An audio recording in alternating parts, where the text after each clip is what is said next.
You guys want to know why I like flat earth so much? Besides the fact that it's true, verifiably, observably flat and stationary, besides the fact that it's true and it's biblical, I have yet to meet one single atheist flat earther. They simply don't exist, because you cannot believe in evolution or the Big Bang and flat earth too. It's impossible. Flat earth leads people back to the Bible, back to creation, to God, and ultimately to his son, Jesus Christ. There are millions, perhaps billions, of atheists who believe in the globe model, but there are zero atheists that believe in the flat earth model. And that, my friends, is why I love it. And that, my friends, is why I believe it is absolutely true. Have a good day, and God bless each and every one of you. In that NASA costume. He thinks we went to the moon. You think we went to the moon, right, Mike? Yes, absolutely. 100%. No doubt. Okay. Hey, that's okay. So, in that little tinfoil kindergarten. If you were a third grader and you made that rocket, you would fail science. And we went to the moon in that. Can't get through the Van Allen belt now, though. What do you think of that? That we can't get through the Van Allen belt now, Michael. How many of y'all noticed that this eclipse here on April 8th was just like, stop! Hammer time! Some say it's because, well, the moon is visibly bigger than the sun, but look, here's a time lapse where it's not a total eclipse, and it did not stop. And as you can see, it's not bigger than the sun. It's actually a little smaller. That's how you can see the ring around. And this one's not stopping at all. And we never see the moon approaching the sun. Only through NASA do they show us the actual detail on the moon during the eclipse. But listen, you know that the Earth reflects 50 times the light that the moon would reflect. So why isn't it reflecting back onto the moon? We have videos like this from the eclipse where apparently, I guess the sun's light is coming down, bouncing off the Earth, going back up and casting a shadow from this trail onto the clouds above. So we all know that there is light, I guess, bouncing off of the Earth and going back up. How else do you explain this? I'm sure that's the explanation. It's got to be reflections of light, right? And when you time-lapse the videos yourself from this April 8th eclipse, you see it visibly moving up until totality. Then all of a sudden, it just decides to stop for a good amount of time. And then, when it decides to move again, you can visibly see it moving again. Wild. So during the eclipse, we were told that you won't be able to see the moon because it's a new moon and you can't see it. You would see it later, right? But during the eclipse, you would think that you would start to see the moon. And here we got our little sun right here. We'll name him Sun. We'll give him a little nice smiley face. But you'd figure when the moon, we'll give him a little crater, some holes, started making its way into the sun, you would see this part get bright. Even if you can't see the rest of the moon that's shaded out because it's a new moon, you would still begin to see this part right here because it's coming into the eclipse. And as it completely goes into the eclipse, that's when it covers it. And you don't see anything. You just see a little solar flare on the outside. It stays there for a second. And then we got our sun here again. Sun. Then it moves its way out, right? It moves its way out of the eclipse. Let's get this here. And you should see it on that end. At the very least, like I stated, the light from the sun hitting the corner of that new moon on its way out as it disappears. So we understand that you can't see the new moon, right, as it's out, but as it approaches the sun, you should still be able to see the edge of it because it's a sphere, right? It's round, and it reflects. The moon is just reflecting the light off of the sun, and as it makes its totality, it comes in. That's why it says that it's dark.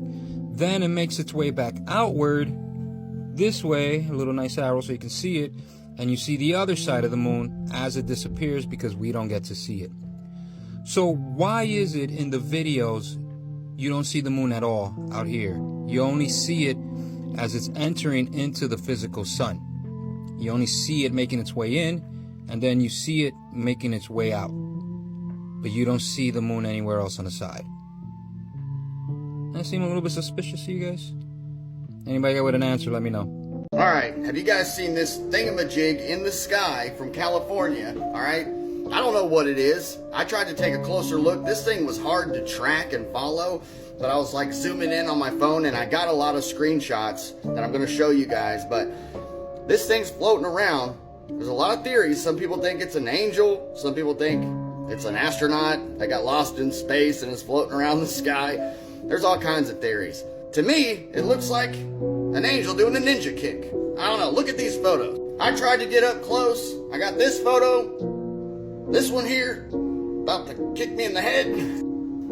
This guy. Whoa. Oh, kitty. Any of you guys seen that movie Sidekick, where they're practicing that kick, where they spin and kick? Looks like that. Some people think this might be testing on Project Bluebeam or something. I don't know, but it's bright and it looks like a person. I don't know. What do you guys think? Let's talk about these spherical UFO drones that are out here spying on you. The past few years, there has been a massive influx of spherical flying objects called UFOs or UAPs in an attempt to make them seem otherworldly, when in reality, they're not. Almost 2 years ago, I released a video about optically invisible flying spheres being used for surveillance. This technology is sometimes called chameleon technology. Remember that because you'll hear it in the future, and you heard it here first. This drone is a really interesting piece of technology, and it's outlined in a fairly recent paper from Singapore University. And it's propelled by something called the Coanda effect. Really cool and novel stuff, but 100% human. But this shiny metallic drone looks just like the mysterious spheres that are being seen in Pentagon videos and surveillance footage from all over the world in recent years. So let's see what all the UFO talking heads have to say about this. I briefed 312 heads of state, 6 chickens, and the Pope about the benevolent sky spheres. They're the Galactic Federation, but you need to ascend to 5D. Balls. Someone said there was a kegger, and my dad totally owns a dealership. Whoa, hey, whoa, leave us out of this. Oh, no, oh, hell no. Oh, don't spill the beans. Wow. Technology like this is nothing new. I just think it's starting to become more public and visible. So instead of admitting that foreign governments, our government, and private interests are flying invisible surveillance platforms over us that we can't see and they can't stop, they are using UFO lore as strategic propaganda to desensitize you and make you look the other way. Actually, there's over 200 verses in the Bible that tell you that the earth is flat and stationary. Now, anybody out there who thinks that the earth is a spinning ball, I want you to comment on this video. The reason that we know that the earth is flat is because of water. And a perfect example of that is this waterfall. Now, if the earth was round, water would not fall down the side of the cliff, but water always falls to the lowest point. If I take this glass of water and I pour it on this ball, it's going to go down the sides and fall on the ground.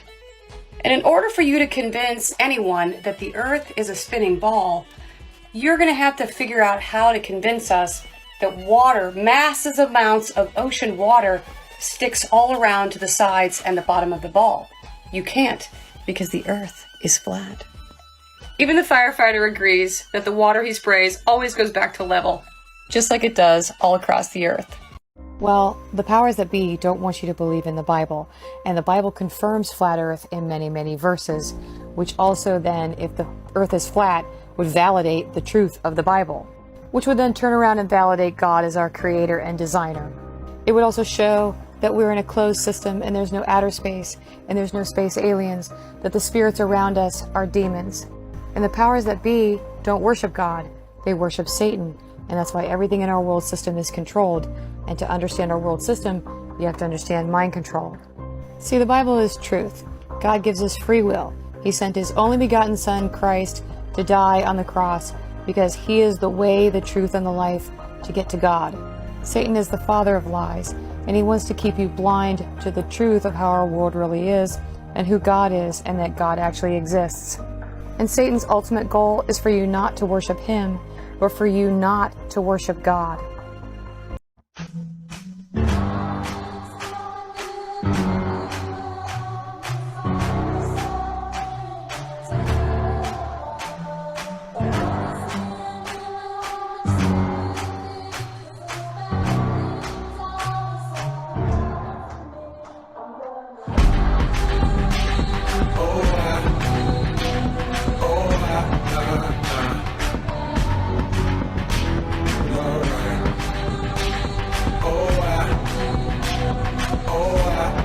One of their observatories is called Lucifer. What do you think they're really doing, and why do you... Howdy. If you want to know what's going on Mount Graham with the Lucifer device, then you need to get this book. It's called Exo Vaticana, and it was written by Chris Putnam and Tom Horn. This is a couple of photographs of them when they were at the observatory. And just what is the Lucifer telescope, you might ask? It stands for Large Binocular Telescope Near Infrared Utility with Camera and Integral Field Unit for Extragalactic Research. And yes, it's named for the devil, whose name itself means morning star. And we had Senator John McCain to thank for this telescope, who just stepped right on over the Indian tribes who considered this Mount Graham to be their holy mountain. And for anybody who's following me, giving me a lot of gruff about the series I just shared about the Galactic Federation of Light being really not a good thing, you need to know what these guys have been up to for the last 10 years up on Mount Graham, or what some of their Jesuit priests believe in. Guy Consolmagno says that contemporary societies will look to the aliens to be the saviors of humankind. He argues that humans are not the only intelligent beings God created in the universe, and these non-human life forms are described in the Bible because they believe in the Nephilim. Or how about this one? Do Vatican scholars actually believe Jesus might have been the star child of an alien race? Do Consul Magno and other Jesuits secretly hold that the virgin birth was in reality an abduction scenario in which Mary was impregnated by E.T., giving birth to the hybrid Jesus? As this would seem impossible theology if not for the fact that other high-ranking Vatican spokespersons, those who routinely study from the starbase on Mount Graham, have been saying the same in recent years. This includes Dr. Christopher Corbally, Vice Director of the Vatican Observatory Research Group on Mount Graham, until 2012, who believes our image of God will have to change if evidence of alien life is confirmed by scientists. It goes on to say that Father Funes has gone equally far, suggesting that alien life not only exists in the universe and is our brother, but will, if discovered, confirm the true faith of Christianity and the dominion of Rome. I highly recommend this book. It's a very good read. What's going on, my friends? I'm here to expose all these Jesuit shills who push the globe and the globalist agenda. Meet Dr. Faux Nair, head of the institution called Answers Not in Genesis. This guy knows the Bible, but teaches the false doctrine of heliocentrism. Let's hear his lies and then show in scriptures how he lies straight-faced to the Church of Christ. So this idea that the church thought that and taught that the earth was flat, that's a myth that was created in the 19th century. I could go on, quoting all the church leaders and reformers who defended the biblical cosmology, like Martin Luther and John Calvin. I could also demonstrate examples in Chinese, Japanese, Greek, Roman cosmologies. But let's hear it straight from the Bible in the words of late Dr. Michael Heiser. All these concepts and even some of the terms are part of ancient Near Eastern cosmology. In other words, what I'll show you tonight, the division of the world, what the world looks like in Israelite cosmology, you can find the same descriptions anywhere else. Egypt, Mesopotamia, ancient Syria, the Hittites, whatever. Because this was a common worldview. Exodus 24. Israelite cosmology has 3 tiers. This is the Ten Commandments passage. You shall not make for yourself a carved image or any likeness of anything that is in heaven above, or that is in the earth beneath, or that is in the water under the earth. 3 levels. New Testament is the same. Philippians 2:8, verse 10. So that at the name of Jesus, every knee should bow in heaven and on earth and under the earth. What, like the worms? No. We're going to see what they were thinking here. Revelation 5, heaven, earth, under the earth. It's a three-tiered cosmology. This is what it would look like. This is a three-tiered cosmology. There's God. We're going to see it in the verses I'll show you that God lives above the vault of heaven, the firmament. And in the firmament you have windows and doors. And you have the earth. We're going to see verses that talk about the ends of the round, flat earth here. Underneath is Sheol. Sheol can be both the grave, and it can also be the underworld. Okay? It's not quite hell, but it's sort of like hell. We can talk a little bit about it. And then underneath that, we have the great deep. These are all scriptural terms that are on this map. This is what an Israelite, an Egyptian would have had different terms, but the same three-tiered level. Same with the Mesopotamians. Now, they have dramatically different views of what's going on here. Not just who made it, but what's going on. Views of afterlife, the value of humanity. I mean, it's dramatically different. So let's take a look at the parts. Waters above and below the heavens. Genesis 1:6, God said, let there be an expanse. Some translations have firmament. It's rakiach in Hebrew. In the midst of the waters. And let it separate the waters from the waters. And God made the expanse, the rakiach, and separated the waters that were under the expanse from the waters that were above the expanse. And it was so. And what was that expanse called? Heaven. The heavens, the sky. Shemayim in Hebrew. So you have here the sky. Okay, and you have waters above the sky. And of course you've got waters below down here, but then you have the atmospheric heavens as well. Psalm 148 mentions the waters that are above the heavens. That's after the flood. Did you catch that? Because a lot of people want to say, oh, the waters above, they went away with the flood. See, the firmament was this canopy thing, and it was there, and then the flood, it just went away. No, it wasn't. Proverbs 8, when he established the heavens, I was there. When he drew a circle on the face of the deep. Isn't that interesting? We'll get to that. Circle on the face of the deep. When he made firm the skies above. Made firm is amatz in Hebrew. It is the same verb for letting a tree grow firm, hard. Ancient cosmology across the board believed that the sky was this dome over the earth, and it was solid. Kind of like the Truman Show. Okay? They believed that the stars were affixed to it. Some of the stars never moved, but other ones did.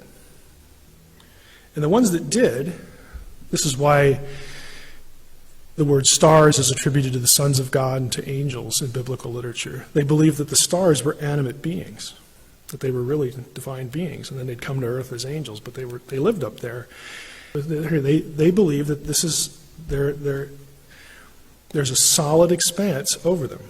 Another passage, Job 37, verse 18. Can you, like him, speaking of Job, drawing the dramatically poor comparison of God and Job, of course we know who's going to win there, but can you, like him, spread out the skies hard, kazakh, hard as cast metal, mutsak, as a metal mirror. Mutsak is the same word used in the casting of the laver, the tabernacle where they would wash. It's solid. It's also the same terminology used for flint rock. Again, these passages point to the belief that there's a dome, the sky's a dome, and it's solid. And God lives above it, we live below it. Job 22, but you say, what does God know? Can he judge through the deep darkness? Thick clouds veil him so that he does not see, and he walks on the vault of heaven. That's where God lives. It's his address. There you have it. The Bible is and will always be a flat earth book. Unfortunately, we have sun worshippers who took over the church and now are the leaders of what's left of Christianity. Danny Faulkner is nothing but a wolf in sheep clothes teaching lies in the church. Here I have him exposed. The flat earth map dates back over 1,000 years. This map is credited to being created by a Persian astronomer. His name was Al-Biruni and he lived between 973 AD to 1048 AD. It's the official map of the United Nations and also the United States Geological Survey. It used to be present in many places before the creation of NASA and the Antarctic Treaty in 1959. Here you see it with Admiral Byrd. This map has been restored by Dmitry from Russia with suggestions of mine, Eddie Alenkar. Known by my YouTube channel Flat Earth Banjo, I asked Dmitry to include the Bermuda Triangle and Point Nemo, a place deep in the Pacific where NASA buries rockets. Then Robert Tozzi, a professional mapmaker, came along and enhanced the map even more. There are many people now selling this map online, but if you could order it from my online store, I would greatly appreciate it. Visit my online store now and order one of the items. I humbly thank you.